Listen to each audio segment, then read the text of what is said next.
What's happening, everybody? I am Jason with Upshifting Adventures, and currently I am in a place called Rabbit Valley, which is just about 3 miles east of the Utah-Colorado state line. It's a huge off-road area in McGinnis Canyon, and currently my campsite here, I've got the Colorado River right down below me here in this big, huge canyon. And this is a really beautiful, beautiful area. I have my 300 KTM dirt bike out here with me. So I wanted to come out here and get some dirt riding in. And unfortunately, where I live in the Denver area, it's still a little too cold, either snowy or muddy in the mountainy trails out where I'm at. So I had to come west, a few hours. Normally, when I ride, I'm mostly an adventure rider. So when I get on the bike, I get up in the morning, I take off, and I stop riding when I'm tired, and then go find a place and I set up camp, which normally involves a small tent with a small sleeping pad, and then I toss and turn all night long till the sun finally comes up and I can contort my body to get out of my tent and go in search of coffee to get my day going. So today, or this trip, I'm trying something new. I bought an iCamper truck top tent to take out here, and I thought this is a great way to, basically I have to bring my truck anyways to take my bike, so why bother pitching a tent and sleeping on the ground when I don't have to? My old bones just don't do so well with it anymore. So I bought this iCamper to try it out. So far I'm digging it. It's got a lot of space inside. It's really simple to set up. It's really cool to just be able to pull up somewhere, take the bike off of the truck, go riding, come back, set up the tent real quick, and call it a day. I got in kind of late this afternoon, so I've set up camp, and I've got my firewood over here. I got in this box over here, I've got all my stuff to make dinner with. I'm going to make some steak and grill up a steak for dinner tonight, and then I'll crash out once it gets dark enough and get up in the morning, and I'm going to go hit the dirt and ride around out in this beautiful area. Okay, so you can see I got the truck here with the iCamper all set up. It took this is the first time I've ever set it up, and it took me, I don't know, 6, 7, maybe 10 minutes to get it all set up and ready for tonight. Really easy, no issues with it whatsoever. Okay, so let's talk about this truck top camping setup, if you will. If you ask me, this is glamping. I am, like I said, used to sleeping on the ground in a small tent that fits in my panniers or somewhere on my bike, depending on which one I'm riding.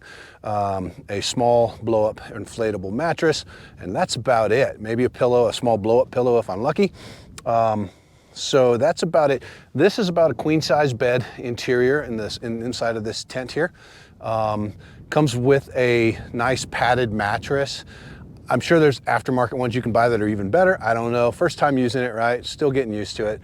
But so far, just kind of sitting up in there, really nice. I guess if you really wanted to, you bring a box full of blankets and stuff like that. I just brought my sleeping bag, but I did bring a pillow from the house. Why rough it that much when you don't have to, right? But again, the ease of use of this thing it's phenomenal. I thought it might be a bit of a pain to put up. It's not. I opened it all the way up and then I closed it back up again to make sure it's not going to be a pain to close it. It's really not. I think these things so far are really quite an investment. This one is used. I didn't want to buy a new one first time out the gate, so found one on the internet that was used. Wife, they had a baby, so they needed to get a bigger one, and they just upgraded to the next larger one of these, which actually looked pretty nice too. It'll probably be my next investment down the line. But yeah, anyways, for a guy who's used to doing moto camping almost exclusively and roughing it, man, the older I get, the more I kind of dig this this little style of doing it. I'm not ready to buy a camper or an RV or hotel it every night, but this is definitely enough for me. You can see it's got an awning here. It's got a window on the top. You can open or close whichever like windows you want. You just keep a screen up. You can keep it plastic so that water won't get in, but you can still see out. You can roll that down and just have a screen so you get all that airflow. So the sun is setting over that away. And you know, if I had my druthers and a better campsite, I would have turned the truck around so that I can have this window facing to the east, you know, so that I can watch the sunrise in the morning. But it didn't happen. No big deal.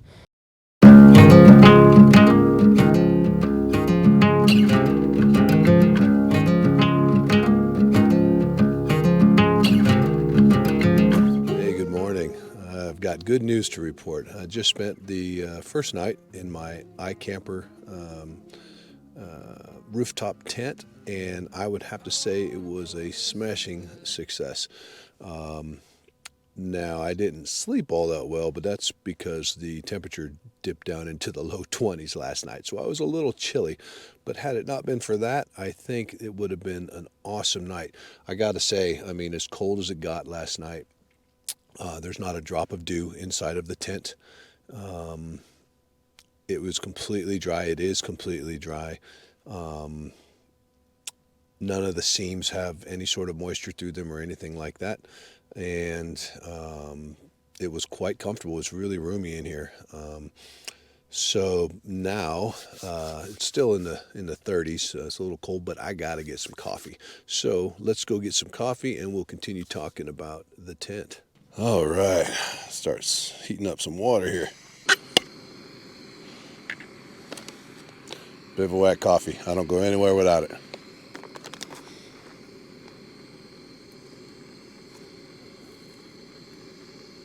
Okay, so what did I think overall about the iCamper truck top tent or rooftop tent or whatever you want to call it? Certainly a departure for me over what I'm used to doing, like I said, which is, you know, throwing a tent on the ground with a small mattress pad and just kind of suffering through the night. I was really impressed with it. Because it's a heavy canvas, there's no the wind doesn't affect it near as much. This tent did not move. I don't think I heard it move one time during the entire night. The other thing is, I thought that being on top of the truck, being on top of a vehicle chassis, that every move I made would just kind of be amplified with the rocking of the suspension, but nothing like that at all. It was very comfortable, very roomy. I actually kept thinking, man, if I stretch out, I'm going to be pushing, you know, my feet into the edge of the tent. But it's actually got plenty of room for a guy my size. So on the inside of the tent, you have both a skylight, if you will, two side windows, and then the front door. And all of those have a screen, a polyester or whatever, a cover, and a plastic cover. So if you want to still look out, but you don't want the wind coming through the tent, you can zip up the clear plastic cover and you kind of have a window. So that really nice feature. And each of those have individual little keepers to hold each one up out of the way if you're not using it. So let's talk about a couple of other things, specifically with the iCamper here, mainly installation and how it rides on the truck. The installation, that's a snap. I mean, it's basically a box. It weighs, I think, about 160 pounds. It's not too terribly heavy, but it's a two-person job. You set it directly on your rack, and then there are some brackets that go underneath the tent that clamp onto the crossbars of your rack. Now, I have the Yakima racks with the HD bars. When I first put the camper or the tent on the bars, I couldn't get the bolt to go through the bracket. And I'll show you in a second how brackets go in there. But basically on the top of the bar, there's a little rubber, almost like a weather strip, that protects anything you're sitting on top of the bars, right? So it's not metal sitting right on the metal. In order to get the clearance, because the brackets were so tight, I had to remove those strips off the top of my HD bars in order to get the bracket bolts to fit. That was a little bit of an annoyance, but if it weren't for that, this thing would just be a snap. You just set it on there, clamp the brackets on, and you're good to go. So how does it affect the vehicle? I haven't noticed really any effect at all, other than this is a brand new Ford Tremor, and I've got about 10,000 miles on it. And for the first 10,000 miles, I was the little LIO meter in there for as far as fuel gauge goes. Fuel mileage was telling me that I was getting about 17 miles to the gallon, and it's now telling me I'm getting about 16 miles to the gallon. So it does create a little bit of drag. You lose a little bit of fuel economy, but not a whole lot. And I have noticed that if there's a really heavy crosswind, like coming out of the mountains or whatever, you can definitely feel it on the back there, but nothing really to worry about. So it's not even really a cause for concern. And but if you are, if you are concerned about fuel mileage and you don't want to lose that, what I'm losing is about a mile to the gallon. That might be a concern, but otherwise very simple to install.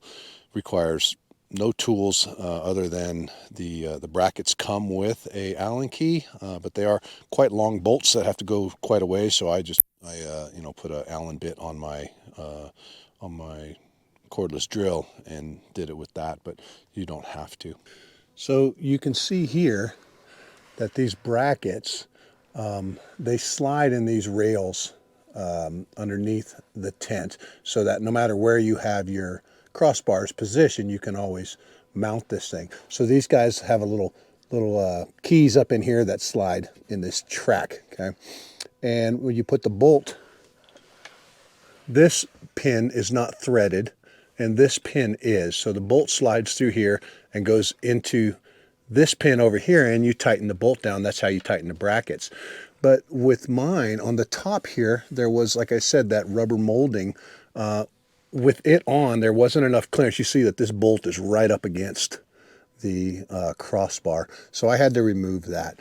Otherwise, not really a big deal. So there's 4 of these brackets. You just lift the whole tent up, set it on top of the brackets, and you are good to go. So overall, am I happy that I purchased this iCamper 3.0 Mini, which is the 2-person tent? Yes, so far very. After one night, I'm really happy with the purchase. I have a feeling that down the road I'll probably get a larger one so that me and my gal have a little bit more space in there. But for now, it's just about perfect. Besides, she doesn't do any camping in the wintertime anyway. She ain't about getting cold, which she's probably the smart one. So yeah, so at any rate, very happy with it. And it is time for me to start packing up, get this thing down the road a little ways, offload the bike, and hit the trails. So hope you enjoyed the video. I hope you got a little bit of information out of it. If you did like the video, please give me a great big thumbs up. Don't forget to subscribe to the channel for me. I really appreciate it. It helps me a lot trying to grow this YouTube channel and make it into something that people want to see. So yeah, again, thanks for watching. Have a great day.